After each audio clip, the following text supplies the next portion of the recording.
Hechos capítulo 18. Por favor, los que están sin Biblia, cómprense una. La hermana Gisela tiene Biblias ahí. Pero no estoy queriendo hacer promoción, sino que todos necesitamos una Biblia si vamos a leer la Biblia, claro.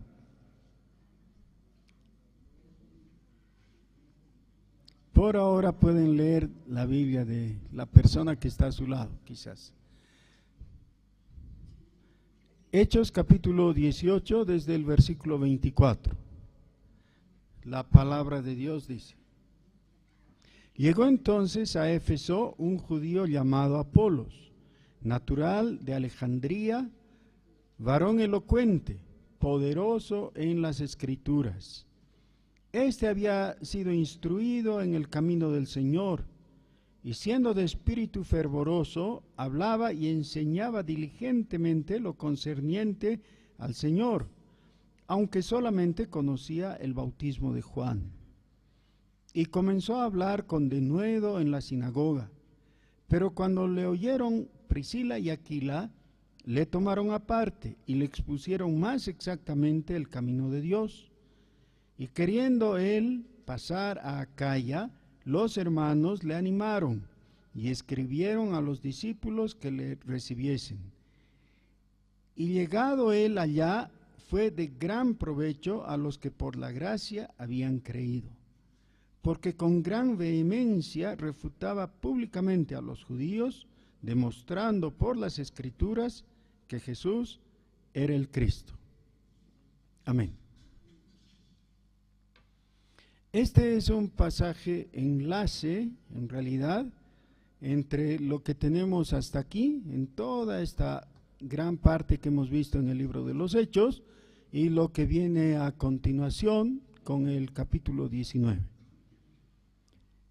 Hasta aquí hemos tenido principalmente dos partes. La primera, aquella que está indicando el nacimiento de la iglesia y el desarrollo de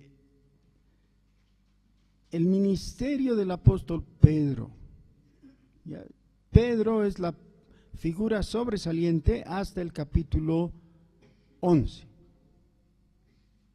No es que desaparece a partir de ahí, pero ya se lo menciona mucho menos. Después tenemos el surgimiento de la otra gran figura de este libro, que es el apóstol Pablo. Tenemos el ministerio de Pedro principalmente entre judíos y el ministerio de Pablo, que aunque parte de los judíos, se dirige a los gentiles principalmente. Pero ya viendo el trabajo del apóstol Pablo, tenemos dos grandes partes también en esto. La primera, aquello que abarca los dos primeros viajes misioneros, con lo que hemos concluido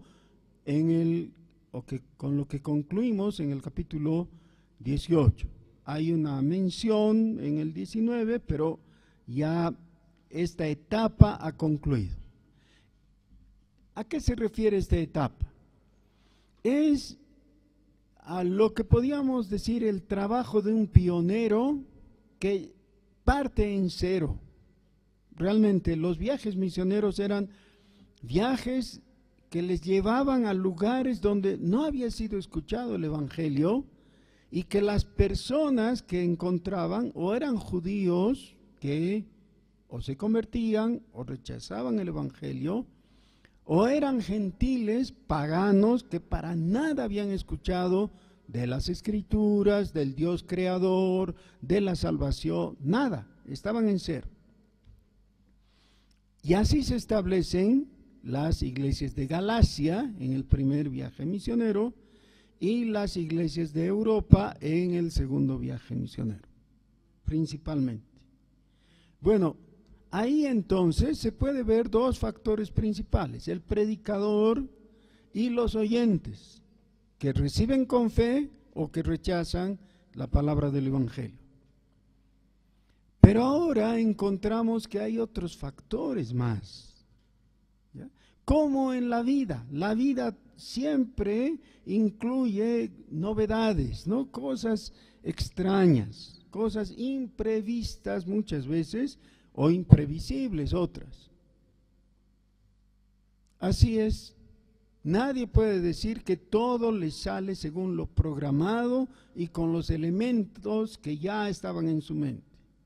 Siempre hay cosas novedosas, sorprendentes, y eso es lo que ocurre también en este caso.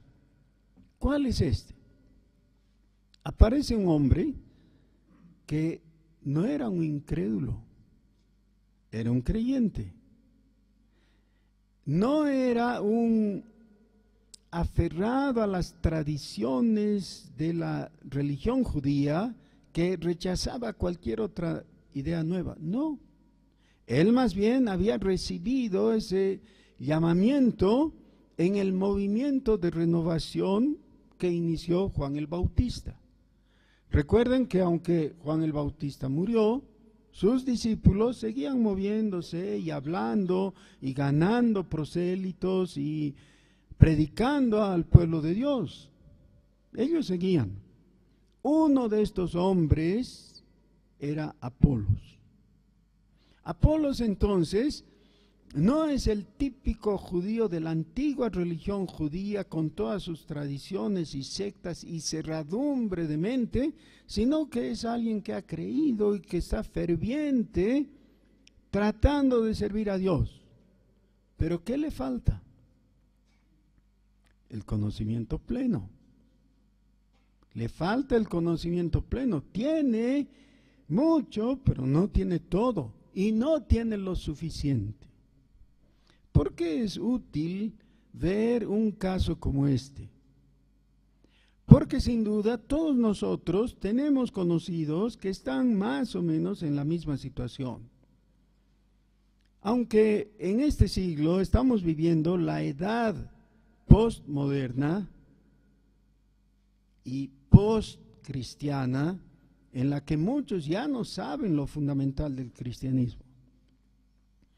Con todo, todavía es una transición y todavía tenemos amigos que son católicos romanos y algunos de ellos son fervientes y activos y algunos de ellos con toda sinceridad creen que eres un hereje y así te consideran.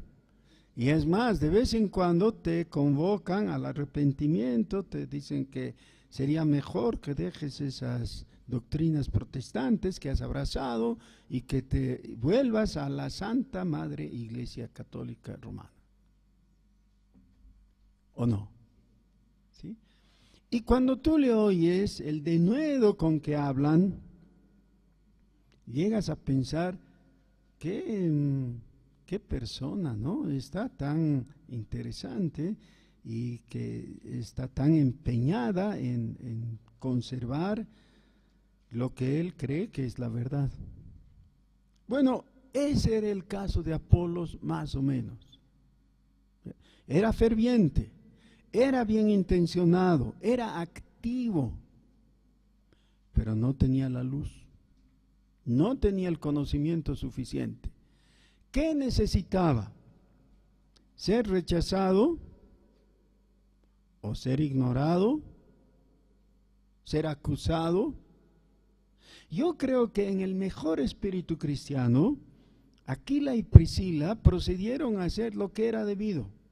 ¿Qué es lo que dice? En el versículo 26. Y comenzó a hablar con denuedo en la sinagoga. Está hablando de Apolos. Pero cuando le oyeron Priscila y Aquila, le tomaron aparte y le expusieron más exactamente el camino de Dios. ¿Cuál es más exactamente el camino de Dios? Para nosotros es muy fácil porque nosotros tenemos frente a esta gente como 30 años de ventaja, más de 30 realmente. ¿Por qué? Porque tenemos el Evangelio según San Juan, que claro, fue escrito 30 años más tarde. ¿Ya? Por eso es nuestra ventaja. Y en San Juan el Señor Jesús dice las palabras: yo soy el camino, la verdad y la vida. Así que para nosotros tendría que ser muy fácil decir cuál es exactamente, o más exactamente, el camino de Dios. ¿Cuál es? Jesucristo. Claro, Jesús es el camino. Pero Apolos no, es decir, no estaba viviendo todavía lo que venía recién a continuación, el surgimiento del Nuevo Testamento. No había escuchado nada de eso, ni había leído nada porque no existía el Nuevo Testamento, ni conocía esas verdades porque no habían llegado a sus oídos. ¿Ya? Realmente los 4 evangelios fueron escritos después de esto, de este pasaje que estamos leyendo, ¿ya? Después de este suceso. Pero era algo que los discípulos conocían y que el apóstol Pablo predicaba. Ok, muy bien. Rápidamente, de la lectura de este texto, podemos pasar de inmediato a la aplicación. ¿Cuál es la aplicación para nosotros? Es muy sencilla, es muy fácil. Es nuestra responsabilidad anunciar a nuestros amigos con más exactitud cuál es el camino de Dios. Esta mañana recogimos a una hermana que se congrega en otra iglesia. Ella es casi vecina nuestra y su iglesia nos queda al paso, así que la recogimos y la dejamos ahí donde ella se congrega. Al venir nos contó un poquito algo de su historia y en medio de eso surgió que nos contó, rememorando cuando ella se había casado, hacía casi 46 años. De ahí nació la conversación. Dice, hoy día hubiera cumplido 46 años de matrimonio, pero ha enviudado hace poco, ¿no? Hace algunos días. Bueno, y yo le pregunté, ¿y quién fue el sacerdote que les casó? Y me dice, fue el padre Beto. El padre Beto. Y yo pensaba seguir la conversación si después de conocer al Señor había encontrado o había hablado alguna vez con ese padre Beto. Pero ya no tuvimos tiempo, ya no queda nada. Si hubiera sido así la conversación, le hubiera dicho, ¿y volviste a hablar con el padre Beto? Y yo no sé qué hubiera contestado. Pero muchos de los que están aquí presentes han sido casados por algún sacerdote católico, ¿o no? ¿Sí? Y algunos de ustedes han tenido un confesor que era un cura católico, ¿o no? ¿Sí? Y tal vez pueden recordar el nombre del cura que les dio la primera comunión. ¿Sí? ¿Se acuerdan?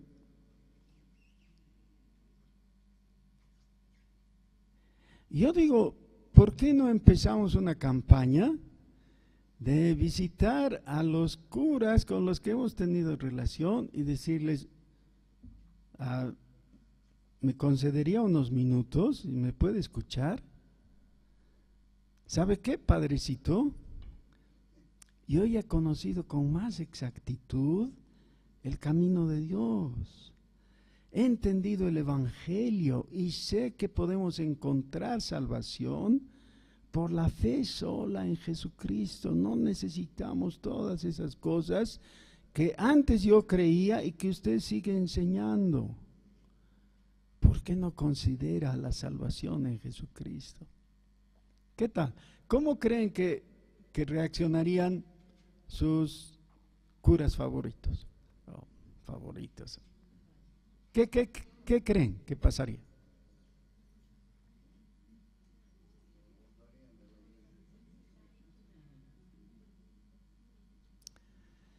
¿Saben qué? Yo he crecido en una iglesia evangélica, en la Diócesis Amor de Miraflores, que está situada en la avenida Saavedra, esquina Poznański. Pero originalmente no era ahí, era en el Parque Triangular. Cuando todavía era en el Parque Triangular, a mi pastor, que era el fundador de esa iglesia, lo invitaron a un debate con un sacerdote recién llegado de España. Era un sacerdote jesuita, entrenado especialmente para combatir la herejía protestante. Entonces vino con ese fin y fundó aquí en Bolivia la JEC. La JEC era la Juventud Estudiantil Católica. Por esa razón, alguien tuvo la feliz idea de realizar, de organizar en la radio. No había televisión, por eso en la radio, altiplano, un debate entre ese sacerdote que se llamaba José María Rico y el predicador protestante hereje de los herejes, don Arturo Arana. Los llevaron, los invitaron al programa y ambos aceptaron.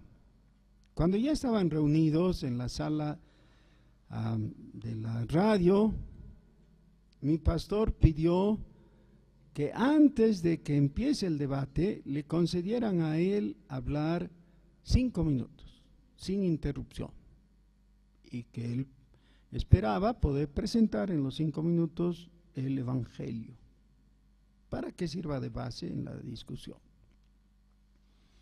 Le preguntaron al sacerdote si él estaba de acuerdo y dijo que sí, que no había problema. Entonces le dieron la palabra por 5 minutos, ya estaban saliendo al aire, por supuesto, ¿no?, a el pastor. Y él no habló 5 minutos, en eso no fue cumplido, habló más de 10 minutos.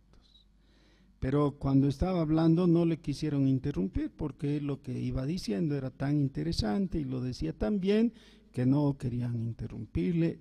Y cuando terminó de hablar, de hacer su presentación del Evangelio, este sacerdote dijo: yo no voy a hablar. Se puso de pie y se fue. Y todos estaban desconcertados porque qué era lo que pasaba, ¿no? ¿Qué había ocurrido? Si se había sentido ofendido, pero nada de lo que dijo el pastor era ofensivo, así que personalmente ofensivo, ¿no? Así que se extrañaron, pero no hubo el tal debate, el sacerdote se fue. Después de hechas algunas explicaciones, el pastor salió y cuando estaba ya en la calle, saliendo de la radio, altiplano, el sacerdote lo detuvo. Ahí había estado esperando en la calle. Lo miró a los ojos fijamente y le dijo: ¿todo lo que usted ha dicho lo cree?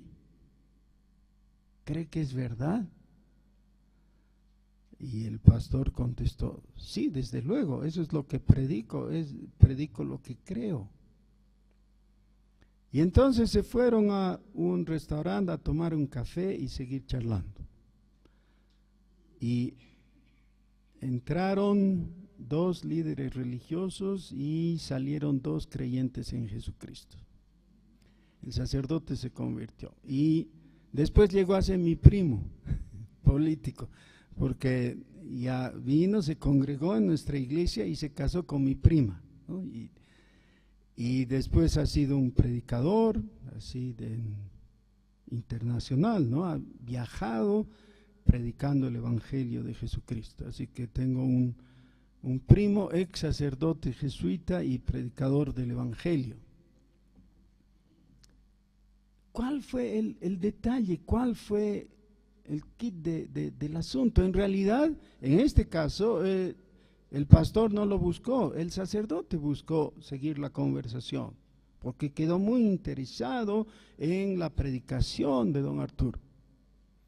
Pero ¿no creen ustedes que si han tenido una maestra que era monjita o un sacerdote que era tu confesor o algo, ¿podrías tú hacerle una visita y decirle, yo quiero compartir lo que tengo contigo o con usted? He encontrado la salvación, tengo a Jesucristo, tengo certidumbre de salvación. No necesito estar pendiente de si cuando muero voy a ir al purgatorio. ¿Se dan cuenta lo horrible que es el purgatorio? Pero no hay en realidad, ¿no? Pero el concepto de purgatorio. Yo he encontrado salvación en Jesucristo.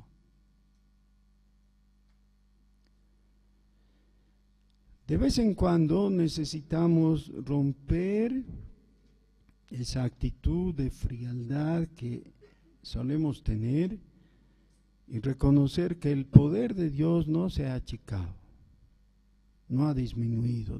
Dios sigue siendo poderoso. ¿Qué necesitaron Aquila y Priscila? Aquila era el marido y Priscila la esposa, ¿no? Y aquí en este versículo están al revés, Priscila y Aquila. Dice, le tomaron aparte y le expusieron más exactamente el camino de Dios. ¿Qué necesitaron para convencerle? Parece que con una conversación tuvieron suficiente. Así pasa. Dios provee situaciones de ese tipo. A mí me ha ocurrido una vez que viajando a Cochabamba en la flota, me embarqué en la última flota, era tarde en la noche, como las 11 de la noche, qué sé yo, y me tocó de pareja un joven, muy simpático, parecía un ejecutivo joven, ¿no? de éxito. De hecho, se hizo amigo de varios de los que estábamos ahí y bueno, no le quedó más que charlar conmigo porque estaba a mi lado, ¿no?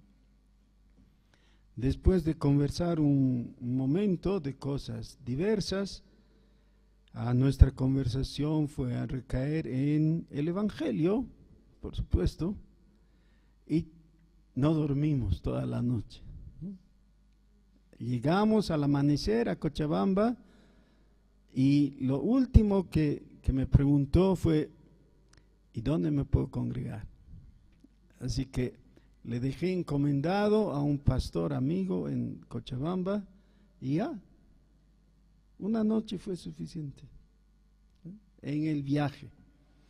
Ahora, van a haber personas que se sienten a tu lado en el bus o en el avión o en el trufi, qué sé yo, en cualquier lugar, y que sabes, esa sea la única oportunidad que Dios les permita para que vengan al conocimiento de Jesús. Y sería muy bueno que tú aproveches esa oportunidad. Sería muy bueno que les hables de el camino de salvación. Pero mi segundo punto con esto es que para poder hacer eso, obviamente aquí tiene que tomarse en cuenta lo que dice el final del versículo 26. Dice, más exactamente el camino de Dios. La teología, la doctrina en general, el evangelio, tiene componentes doctrinales que hay que ver con cuidado. Ese cuidado es la exactitud, o depende más bien la exactitud de ese cuidado que tú tengas para que la gente capte de qué estamos hablando. A veces, para algunas personas, esa exactitud parece solamente, digamos, aspectos sutiles que realmente no importan tanto.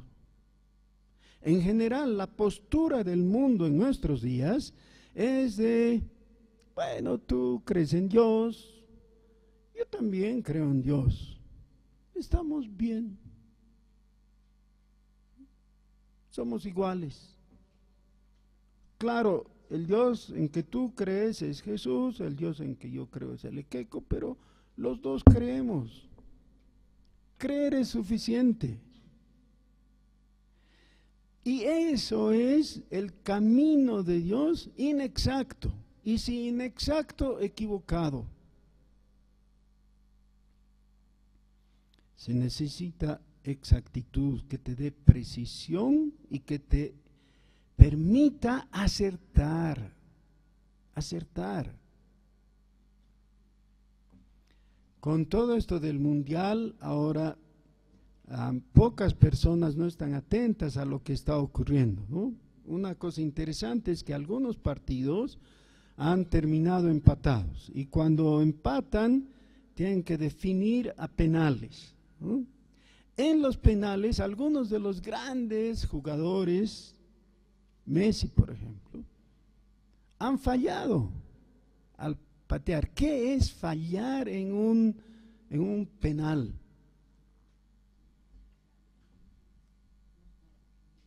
¿Saben qué? ¿Cómo se diría ese hecho en griego? Amartia. Amartia quiere decir errar en el blanco.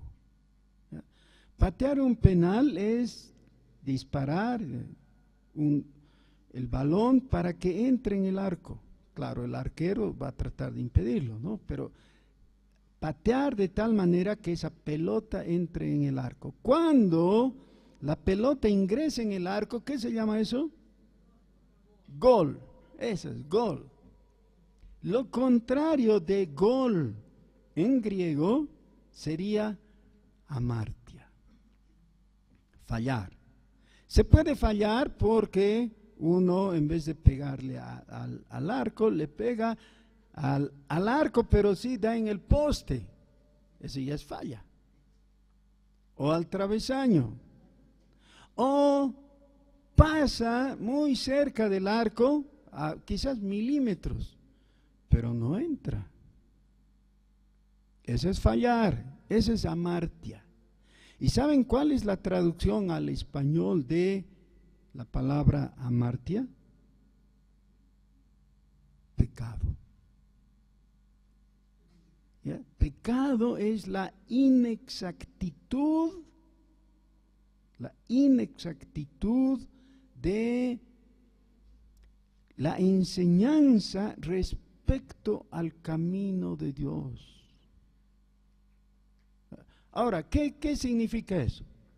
La mayor parte de la humanidad se da cuenta que todo esto que conocemos como el universo, la realidad, la naturaleza, como quieran llamarle, no puede haber surgido de la nada sin que alguien diga que surja. ¿Ya? Es decir, si hay algo que de alguna manera le podemos llamar la creación, tiene que haber un creador. Esa es la idea. ¿Ya? Tiene que haber un creador. En eso coincidimos con gran parte de la humanidad.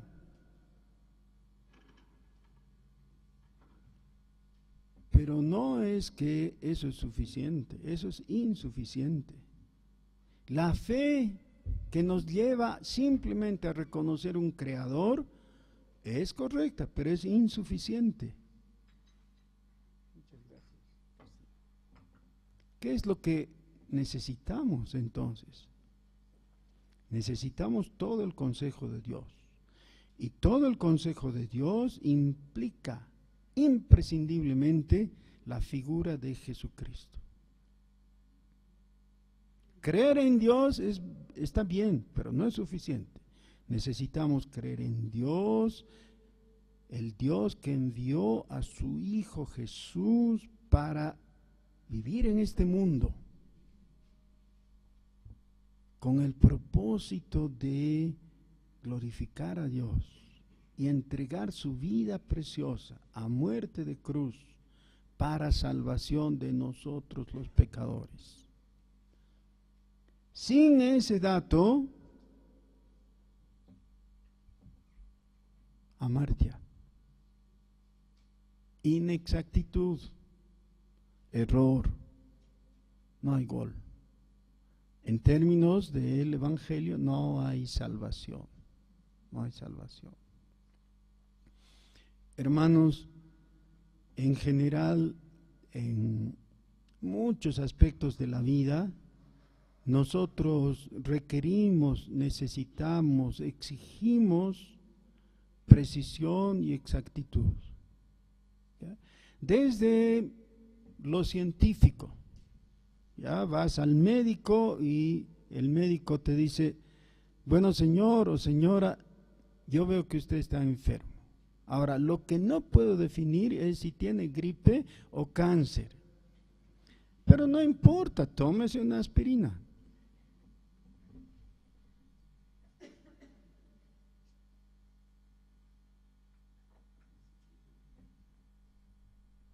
¿Qué le dirás a un médico que te habla así?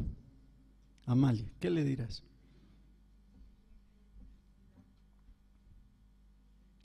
Es inadmisible, ¿no es cierto? ¿O qué harás si llevas tu auto al mecánico y te dice, sabe señor, yo he visto que su auto necesita aire en las llantas, pero si quiere también le limpiamos los inyectores? Y es igual limpiar los inyectores que ponerle aire a las llantas. No es igual, pero algo le hacemos. No, no quieres ese tipo de inexactitudes.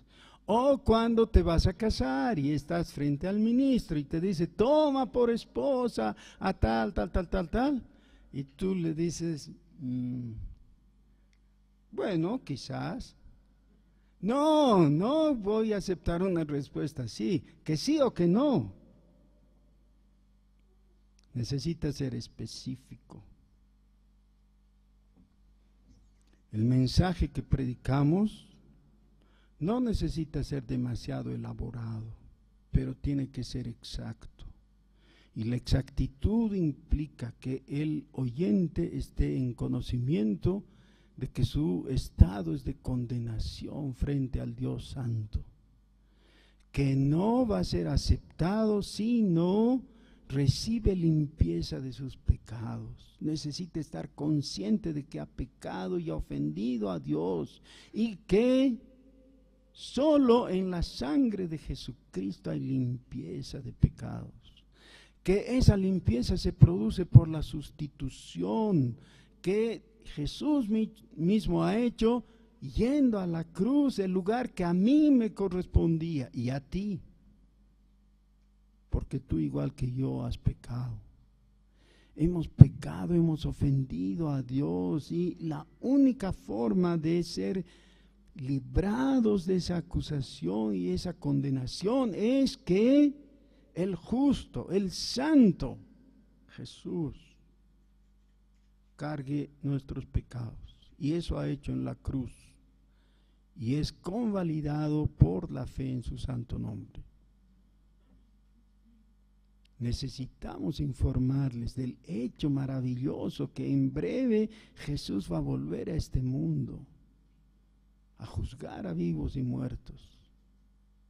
Va a establecer finalmente su reino en plenitud. Los que creen son salvos y los que no creen no son salvos. Sí, pero eso te hace antipático. Sí, pues, te hace antipático, sí, pero no puedes alterar la verdad. Aquila y Priscila podían haber sido simpáticos para con Apolos y decirle, bien Apolos, ya vas a mejorar, ¿no? Ya vas a saber. No, lo tomaron aparte y le expusieron más exactamente el camino de Dios. Es decir, le hablaron del Evangelio de Jesucristo. Entonces ocurrió algo, versículo 27. Y queriendo él pasar a Acaya, los hermanos le animaron y escribieron a los discípulos que le recibiesen. Y llegando él allá, fue de gran provecho a los que por la gracia habían creído. Me gusta mucho ese ambiente de confianza y de apertura que tienen. los primeros cristianos tienen muy claro el sentido de identidad, es nosotros en Jesucristo. Pero cuando el otro cree en Jesucristo, no hay un proceso largo en que digan, bueno, cuando ya peques menos o cuando dejes ciertos vicios, o cuando... No. Si tú crees en lo mismo que nosotros, ven a nuestros brazos. Eres nuestro hermano. Eres hermano en tal manera, en tal dimensión, que yo voy a recomendarte. Y le recomendaron para que en Acaya, es decir, en Grecia, Apolos fuera recibido también. ¿Por qué Apolos fue de gran ayuda? Dice, porque con gran vehemencia refutaba públicamente a los judíos, demostrando por las Escrituras que Jesús era el Cristo. O sea, Apolos ha entendido más exactamente el camino de salvación. ¿Cuál es la comprensión más exacta del camino de Dios? Que Jesús es el Cristo. Jesús es el Cristo. Esa es la afirmación central del Nuevo Testamento. Si en este momento yo te pidiera que hables con la persona que tienes al lado, todos tenemos a alguien al lado, ¿no es cierto? Alcira tiene a Gisela, para que no se sienta solita.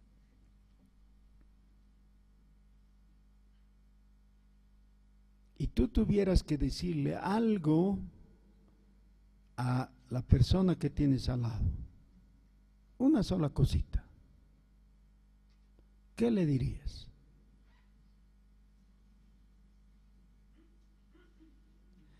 Yo quisiera sugerirte que le digas algo. Permítame sugerirles. Mira a la persona de al lado, mírala a los ojos, con una sonrisa en tu boca, una sonrisa de amistad, no una sonrisa de sorna o de menosprecio, no, una sonrisa amistosa, ¿ya? Una sonrisa amistosa. Mírala a los ojos, no le pierdas, enfócate en sus pupilas, ¿ya? Mírala. Y dile en la forma más impactante posible: Jesús es el Cristo.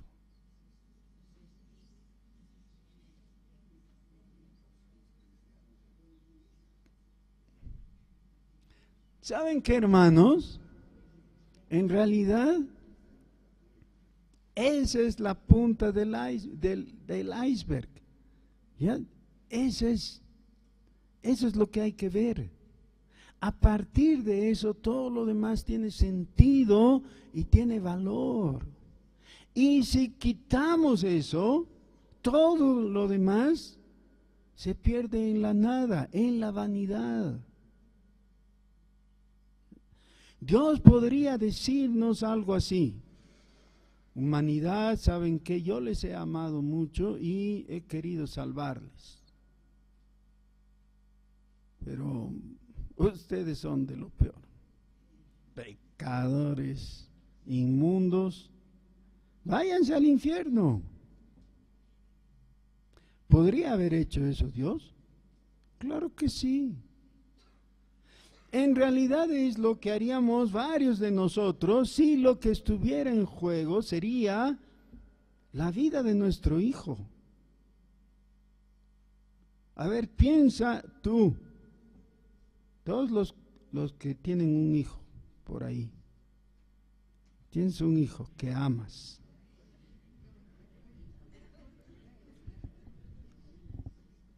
Tienes un hijo a tu lado, ¿no? Tienes un hijo a tu lado. Y Dios te dice: ya, está bien, voy a salvar a la humanidad a cambio de tu hijo.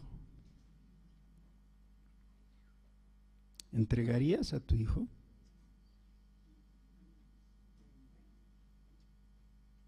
No, seamos sinceros, no entregaríamos.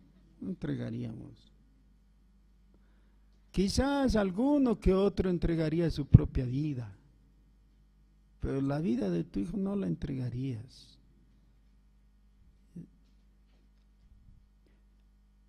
Dios, el Padre Celestial, amaba a su Hijo.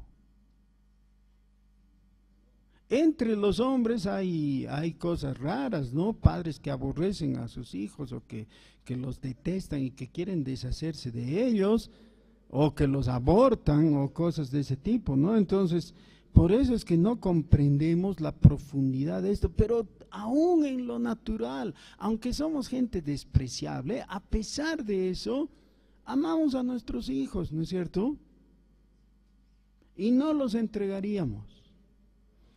Pues Dios ha amado más que nosotros, por supuesto, porque es un corazón santo el que tiene, ha amado a su Hijo, pero lo ha amado y aún así no ha escatimado a su Hijo.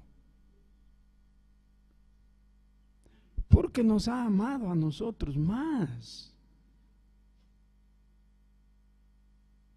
Nos ha amado al punto de preferirnos y ha entregado a muerte de cruz a su hijito para que tú seas salvo. Así que si alguien dice, pero ¿por qué exactitud? ¿Para qué la precisión? ¿Saben qué? Es que no me puedo equivocar. No puedo cambiar ninguno de esos factores, de esos elementos y decir, Dios entregó a su hijo, o sería su sobrino al que entregó, o el hijito del vecino.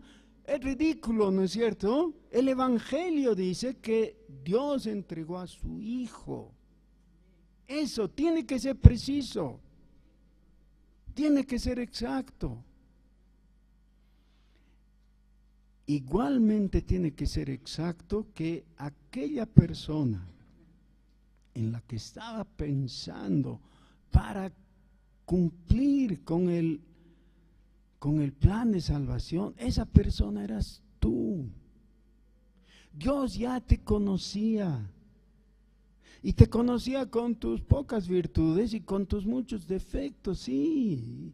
Así es, no es que Dios estaba engañado y pensando que eras una gran persona o algo de eso. No, Él sabe de nuestro pecado. Dios conoce nuestro pecado. Él nos ha amado, no desconociendo nuestro pecado, sino a pesar de nuestros pecados y de nuestras rebeldías, ignorancias, maldades. Nos ha amado. Ese es más exactamente el camino de Dios, la forma en que Dios lo ha hecho. El Evangelio va a ser predicado y no puede ser cambiado, ni modificado, ni sustituido. Tiene que ser exactamente tal como está expresado en la Escritura. Y tú necesitas reconocer, recordar y confesar: Jesús es el Cristo. Jesús es mi Señor, mi Salvador.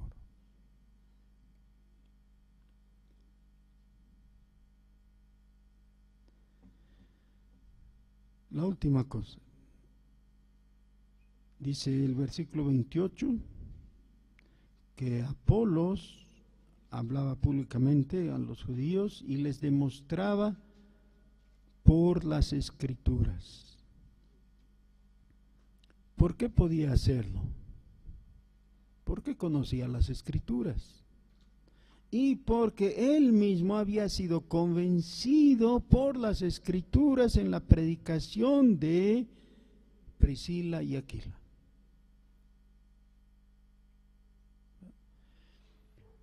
¿Saben por qué no tienen vigor nuestros argumentos y nuestras conversaciones y se quedan difusas y diluidas cuando hablamos con alguien? Porque nuestra tendencia es a decir tal cosa. Así, ¿dónde? En la Biblia. Sí, pero ¿dónde en la Biblia? En algún lugar de la Biblia. O la Biblia dice en algún lugar. No. Ahí perdemos la exactitud y la precisión. Necesitamos aprender textos que al pie de la letra digan la verdad.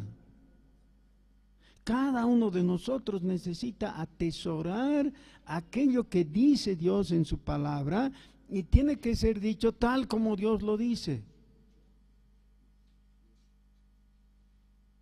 ¿Cuál es tu versículo preferido? Y claro, algunos van a citar Juan 3:16. Ya, si citan eso está bien, no está mal, pero no se queden ahí, que no sea lo único. Mi texto preferido es del capítulo 5, versículo 24, porque en mi punto de vista eso expresa la verdad de la salvación en la forma más contundente posible. El Señor Jesús está hablando, dice: de cierto os digo, el que oye mi palabra y cree al que me envió, tiene vida eterna y no vendrá condenación, mas ha pasado de muerte a vida. Ahora, si sabes algo así, ya tienes algo para decir.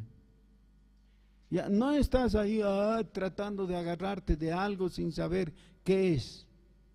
Ya sabes algo que es contundente y que rompe las puertas del Hades, tal como es la promesa del Señor.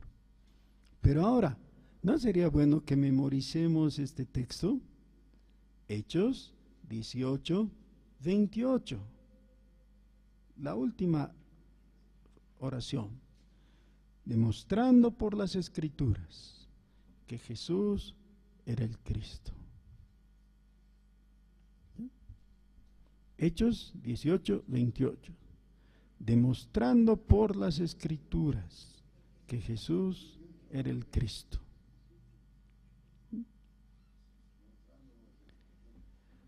Oremos. Nuestro Señor, queremos volver a esa vieja historia de hace 2000 años. Vieja porque tiene 2 milenios, pero siempre nueva y siempre fresca, siempre maravillosa. Nosotros nos consolamos en esta verdad inmortal. Jesús es el Cristo. Eso trae paz a nuestro corazón y certidumbre. Trae esa seguridad de aquel que sabe que ya no hay acusación sobre nosotros. Hemos sido perdonados porque Jesús no ha fracasado. Él ha vencido toda oposición. Señor, gracias porque Jesús mismo ha declarado: consumado es. La salvación se ha efectuado. No hay más cargo contra el miserable pecador que soy yo. No hay más acusación. Tú me has perdonado. Estoy en tus manos. No me voy a perder. Estoy en tus manos. Tú eres el Cristo. Bendito sea tu nombre, Jesús. Amén.